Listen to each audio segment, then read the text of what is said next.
So there you have the little measuring tape, and if you want to, you can even go in and add your numbers. So I'll do that really quickly. And you don't have to do that. You could leave it just like this. Everybody can obviously see what that is. They understand that it's a measuring tape. But if you want to, you can add your numbers. Actually, I'm gonna go a little bit higher on all of mine so that it fills a little more of the space. I feel like there's a little too much yellow up top. So I'm gonna go a little higher on all my tick marks, so that we have, there we go, so that it fills up a little more. Okay.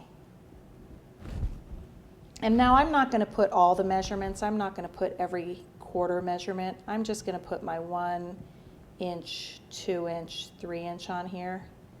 And I'm going to just freehand that. I'm going to put a little, again, stabilize my hand,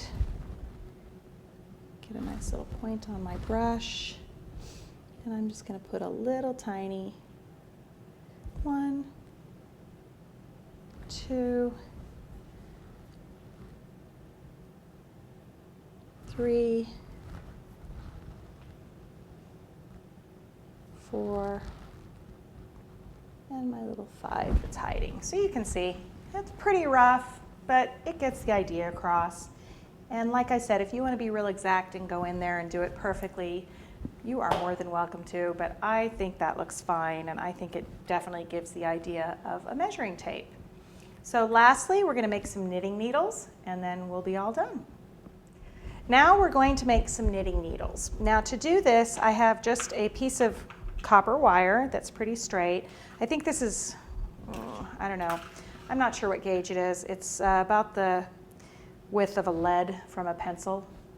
And then this is black modeling chocolate. I like using modeling chocolate because it hardens pretty hard and it sticks to the wire pretty well, and it heals itself, which you'll understand what I mean in a minute. When you're using gum paste, which you can also take straight gum paste and make yourself a long, thin roll of gum paste and let it harden, but you always put the chance of when you're trying to push it in that it might break, and that would be a shame. So I'm going to take my black roll of modeling chocolate and I'm going to push my wire right into the center of it. And this is when you're going to see what I mean by healing itself. So the chocolate you can take and wrap it around the wire, and you can actually seal it in, which with the gum paste you wouldn't actually be able to seal it very well. Gum paste doesn't want to stick to itself very well, whereas the chocolate completely will. So I'm going to wrap it all the way around so it's in there, and now I'm going to roll it. And I'm going to get rid of this board so you can see it better. There we go. So I'm rolling it, and when you're rolling fondant and you want to get a nice smooth roll, you can use your fondant smoothers. And I'm looking around and mine are not here. Oh, they're right there. Let me grab those. So these are your fondant smoothers, and these are great to make a nice even roll.